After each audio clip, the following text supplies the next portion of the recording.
Every story matters, and every heart deserves to be heard. Let's take a time out and discover the art of the matter with Counsellor Debby. Starting on Saturday, every Saturday, 8 a.m. For adverts and sponsorship, please contact 026 381 6967. Thank you.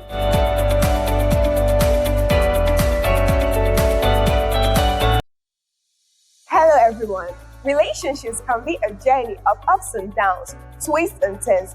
But what happens when the road gets rough? Join Counsellor Debby as she takes you through a time out with couples, families, friends concerning the heart of the matter. I believe that. Hello, good morning, viewers out there. Thank you for always staying tuned. It's another beautiful Saturday weekend. I welcome you to the special program, always tagged Timeout with Counsellor Debby. Sure, we all had a wonderful week. It's been a great week, a week of love, a week of sharing, a week of, connecting with our friends and our loved ones. And today we want to look at a topic called healthy relationship. But before I start, I would like you to please call your friend, call your neighbor, call your colleagues, because today always promises that, like every other day, to be a very exciting time live here with me in the studio. Our media person is going to display our website details, our YouTube channel details, so that in case you miss any of the session or any of the session that you have listened to, you want to listen to again and again, you are free to go to the website. You are going to see the link to the YouTube. You could also go to the YouTube where we have already uploaded some of the videos on it. So we promise that you would always be blessed when you get to see that. So this morning we are looking at healthy relationship. Relationship always seems to be something that is very, very important, but less spoken about on how to do it well.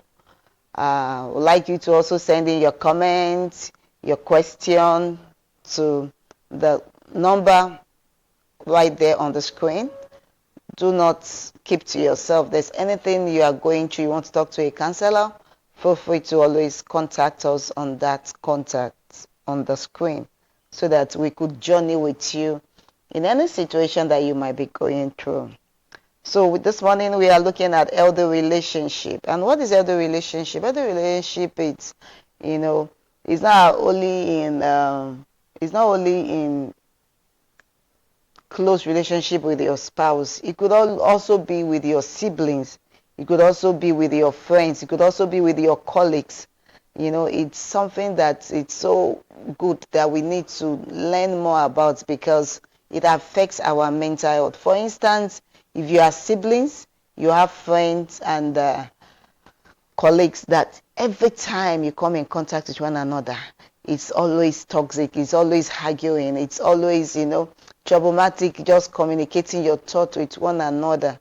It gets to a point that people get to the place of avoidance that, when they see this person coming or when they come in contact with this particular person, they know it's going to be another hectic time. So they begin to avoid. And when it begins to get to that, it's something that we need to look at. How can you have good relationship? Not just good relationship, we mean healthy relationship with your friends, with your loved ones, with your partners, with your parents, with your siblings. I know of some siblings that, look at it, they can't just communicate without fighting. They can't communicate without coming to a place of uproar or yelling or nagging with one another. So we want to look at some of the things that we could look at. One is communication. I'm sure you know on this TV program we've always been talking about communication, and when you're talking about communication, the first thing is we have to always remember to have is active listening. Actually, active listening is very, very important because why? It gives you undivided attention to your partner. It's very important. Your partner is very precious. Your partner is someone that you should hold dear to your heart. It's someone that deserves your respect. I know people don't just give respect to people. You earn it. That means the person has also already done something in order to ensure that you respect back, because they say respect is reciprocal. But sometimes we just have to keep doing what we know how to do to ensure that we get to a place of healthy relationship. Other than that, the environment always seems to be toxic, and we want to avoid that because of our mental health. We told you mental health issue is not something that we feel is only those who are tied or chained with hands and legs alone that are going through mental situation. So it's very, very important that we look at that. So active listening also demands that when someone is talking to you, give the person the utmost concentration, utmost focus that you could give to that person. It's not someone is talking to you and we are there pressing your phone and it seems as if you are not listening, and there's nothing as bad as that. So please, if you've been doing that while your spouse or your partner is talking to you, don't seem to concentrate, please kindly give it another try by being full attentive to what the person is talking about. We also want to look at, under communication, the next point is how to express yourself clearly. Yes, that's also very, very important. Sometimes we have good thoughts, sometimes we have good contributions, we have good comments, but it gets to a point that when we want to express it, we are not expressing ourselves in a clear way. So we need to share our thoughts and feelings and needs openly. Yes, you don't need to be grumbling in your mind. You don't need to be grumbling behind your nose. Feel free to talk to that person as much as you ensure that before you go ahead, talk to that person, in your mind, have a constructive way in which you are going to present your comment. Sometimes we advise that you could practice it. You want to go talk to your boss, or probably you want a raise of an increase in salary, or you want a permission to attend a program. You just don't get into your boss office and say, I will not be coming to work tomorrow. Say, tomorrow till tomorrow next, I won't be there. Even if that thing you want to do is so important, your approach would deny you that access for that privilege and opportunity that you could have been given.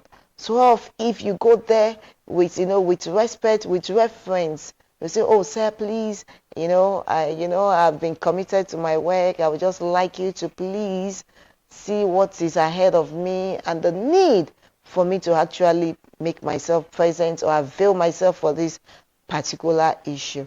When you do that, that your boss has empathy. He has this receptiveness to be able to listen to your plea of being absent from work. Because if you leave work, the work probably could be affected, especially when you don't have someone who is going to take your role effectively. So it's something that is going to cost the organization. So if you want to go on seeking for permission, look for the best approach in which you could present your matter. A lot of people feel their boss are wicked, their boss are mean.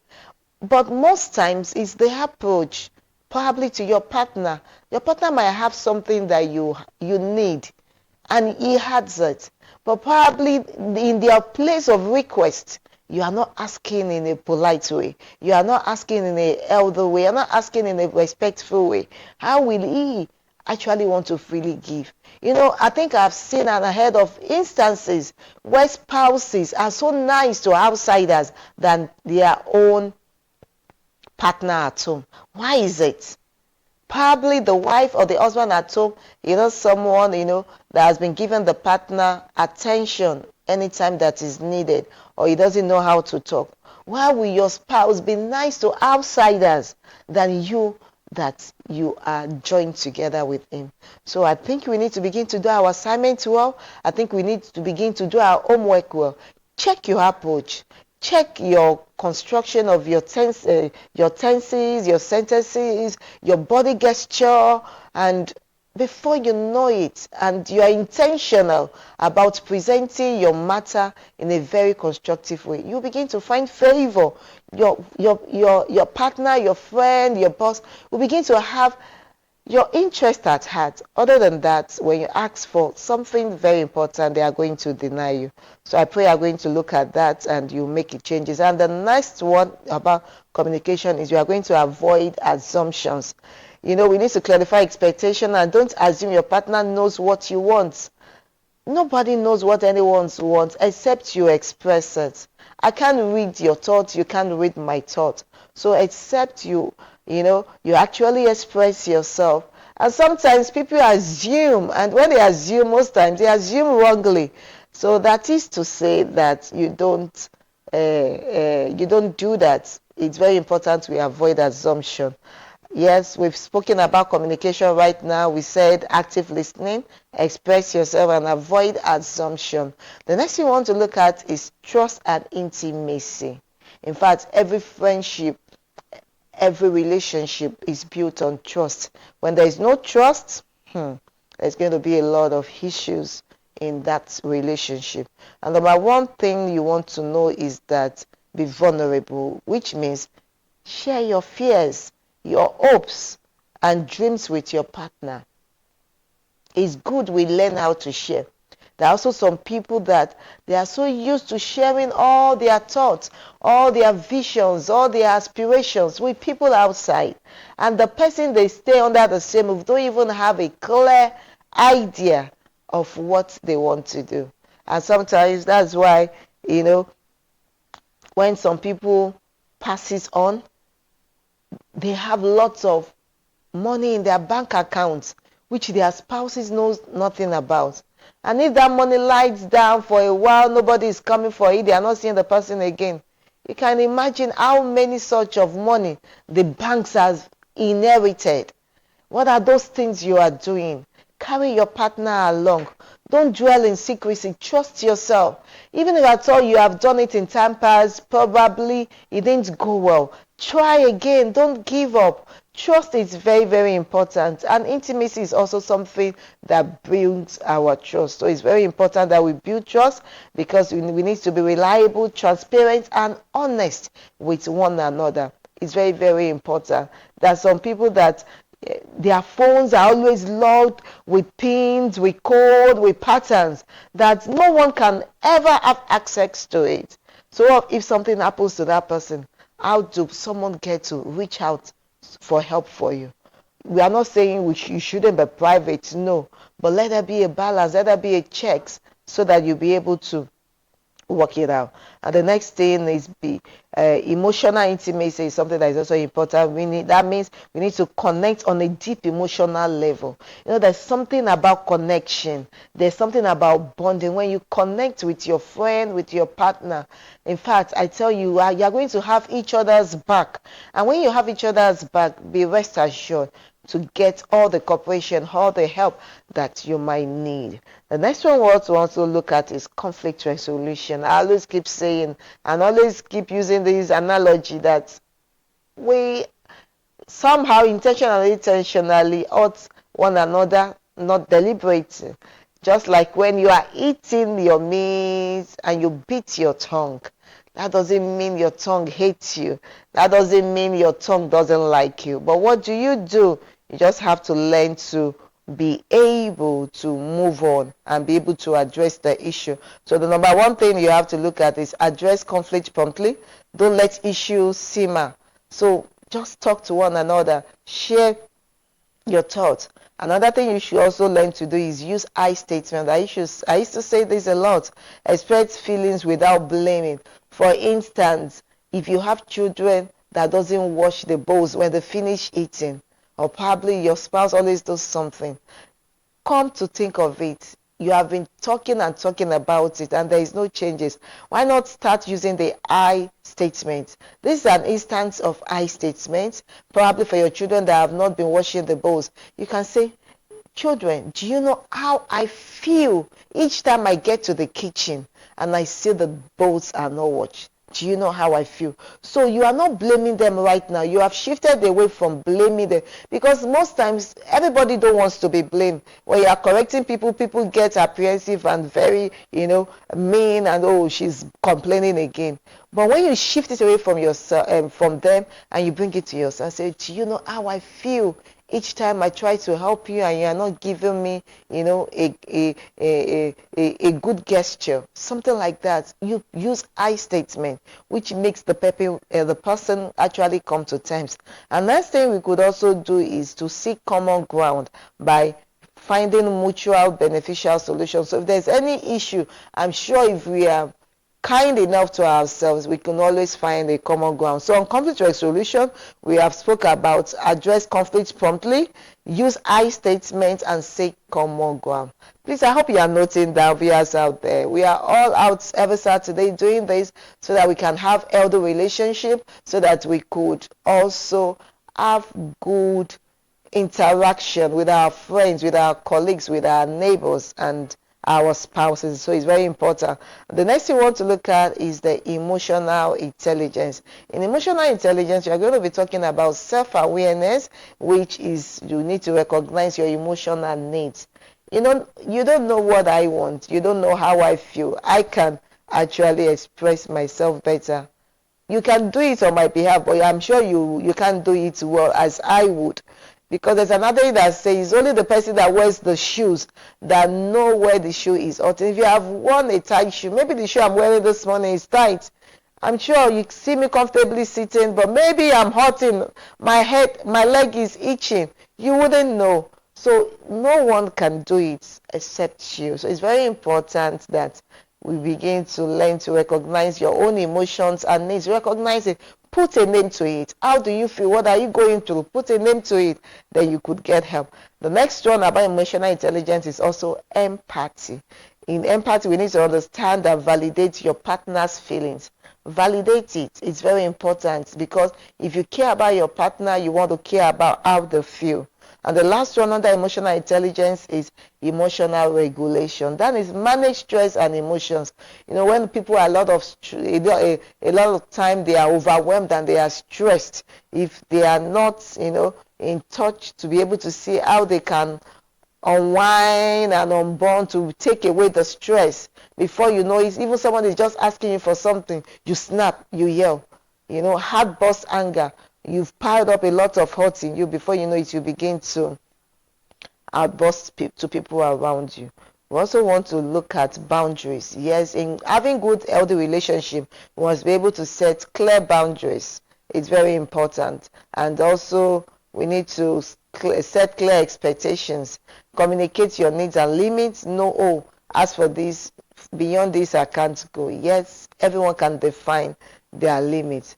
Also respect each other's space, maintain individuality. Yes, as spouse, we need to be together, we need to connect together. But there are some times your spouse just wants to be by himself. There are some times you just want to reflect, you want to meditate. Let's learn to always at that time respect their private space. It's not saying you are, swifting away, not at all. It's just to respect their private space. And we need to prioritize self-care, take care of physical, emotional, and mental well-being. Especially for women, we take care of the husband, the children, or the family. But most times we leave ourselves out. Who looks after us? So sometimes that's why women are so overwhelmed. We take care of the children, we ensure the house is in order, the cooking. Even sometimes just the think and the thought of it, what are we cooking alone today? It can pose stress on women. On top of getting to the kitchen, you go to your private workplace, you are working in an office, you are working in the market, you are selling this, and you come back, you still have to ensure that everything runs in the house. So that's why you need to also learn to slow down sometimes, take care of yourself, ask for help, delegate, don't do everything. Some people think, the children should be left out. Even if it's to let them stay around you, you give me this, instead of you going around taking this and that. You need the help that you need. Seek for help when you need help. Other than that, when you break down and something happens, life goes on. So let's learn to seek help. And don't let's be a one-man person that wants to do everything by herself. If it takes you to get somebody to wash your clothes on Saturdays, please go ahead. if it takes you to get materials or machineries that will help you relieve your chores at home, if it takes you to get a washing machine so that you don't wash and wash every time, if it takes you to let somebody to come into your house probably once in a week or every weekend to do the cleaning, it's needed. Life is sweet and life is good, but we need to have our interest at heart by having self-care. We also want to look at conflict prevention. Conflict prevention means that number one priority is to practice forgiveness. Let go of grudges. Grudges will always happen. Sometimes that's why I admire men. The men are gifted in this. You can see two men right here now. They can blow themselves, fight. And before you know it, see them in 5 minutes time, they are talking. And that's the way children are. See children fighting right now. Before you know it, they are sharing their biscuits with one another. But women, hey, in fact, that's when the woman will go and write it down in her diary. 10 p.m. On the 5th of February, you just note everything. In fact, where they were, what she was wearing, what's brought, they will detail everything so that they won't forget it. If you keep doing that, you are hurting yourself. If someone offends you, when you speak about it, let go. You need to learn to let go so that you'll be able to have a good mental state. We need to also show appreciation, express gratitude and affection. Express gratitude and affection.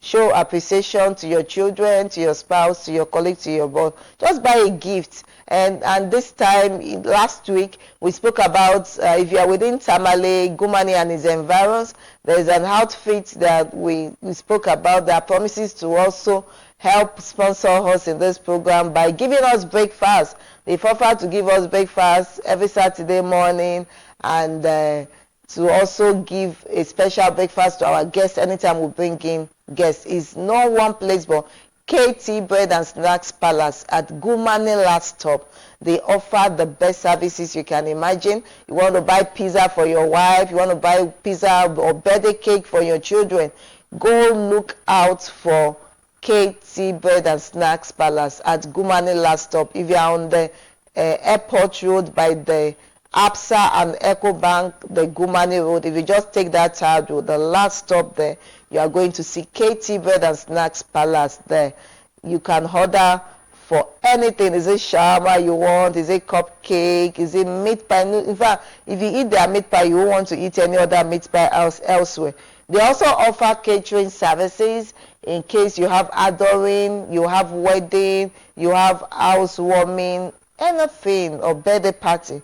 Just give KT Bread and Snacks Palace a call and they will be there to serve you. So we are talking about practicing prevention. I said 1, practice forgiveness. 2, show appreciation, express gratitude and affection. And the last thing is schedule quality time. Regularly connect. We know we are in a busy world. Yes, we want to do our chores, we want to work so that we get money, but we must also learn to create time for one another. Schedule it. If it's 30 minutes in a day, just me and my spouse. Sometimes children are a blessing, but sometimes the care is not taken. You even have connection with you and your spouse. Somebody said children are passengers. They'll come in and they'll go. And that's why most times if you see some adults, they are so grown in their relationship, but yet they are apart because they did not create bond with themselves when they were growing. It was the children all around it. Yes, we are not saying you should leave the children out. Carry them along, but learn to separate time to connect with your spouse. Because if these children get to start going to university, they are going to leave you alone. It remains you and your spouse. And the relationship you have not built with your spouse, it can't come to you again. So it's very important that you begin to create good relationship with your spouse, in as much as you also create good relationship with your children and other members of your family. So schedule qualities and be intentional about it. Don't assume it. Okay? So we're also looking at some red flags. 1, control or manipulation. If you are into a relationship, this goes out to people that are into courtship, relationship, about to get married. You see a man you have not yet married to yelling, slapping you, and he comes back. And it happens many a times. You say, I'm so sorry. It's the work of the devil. Number 1, he has done it already. It can't be undone. And next time again, he does it. And you say, because of love, you are accommodating it. If he's slapping you right now while you are not yet married, when you get to the house, what you experience will be worse. So please, if you love yourself, you love your life. We've seen the people that have stayed in abusive relationship, and before you know it, they got into marriage and they they lost their life in it. I'm sure you don't want to lose your life. If you see somebody like that, please take a bow from that relationship. Disrespect also or criticism. Don't let's criticize people at all times. Let's always look out for the good that people can do, so that they will know that yes, we appreciate them. And the last thing on that red flag is lack of communication or emotional unavailability. It's also very important. So we want to look at building a healthy relationship. One, start with friendship. Nobody wants to marry his enemy. Even if you say, oh, you don't have a partner yet, if you are all by yourself, is the husband or man going to husband or wife or your partner going to fall from heaven? No. You need to interact with people. You need to start with friendship. Be friends with people. Go out, socialize, develop a strong foundation with somebody you may want to have a lifetime journey with. Also cultivate shared values, align on important issues. Look at what that you have common ground that you want to talk about your future about. And the next thing is prioritize growth. Support each other's personal development. Yes, encourage one another. Go back to school, learn skills, acquire more knowledge. You are helping one another. And my final thought today is one, relationship require effort and commitment. So be intentional to ensure that you are committed. Next one is communication is key to resolving conflicts. If there's any issue that you have with your partner, please talk about it. And the last thing I'm going to say is healthy relationship prioritize mutual respect, trust, and emotional intelligence. So viewers out there, I'm so grateful for you to be out there today to listen to our thoughts, our views, our contribution. If you have any relationship that is toxic, that is draining you, please kindly reach out to us on our number. We have our clients that has reached out to us in time past, and now they are enjoying their homes. I've seen people that say that I want to divorce, I don't want to go on with this relationship again, and the next time you call them or they call you, it's as if we just got married. So it's possible. Don't give up on your home, don't give up on your family. If there's a will, there's always a way. I remain your no one person but Counsellor Debby. Timeout with Counsellor Debby. We'll be right back with you the same time next week on this very station. Thank you for staying tuned, and God bless you. Enjoy your weekend and stay blessed. Thank you. Bye. When the road gets rough, join Counsellor Debby as she takes you through a time out with couples, families, friends.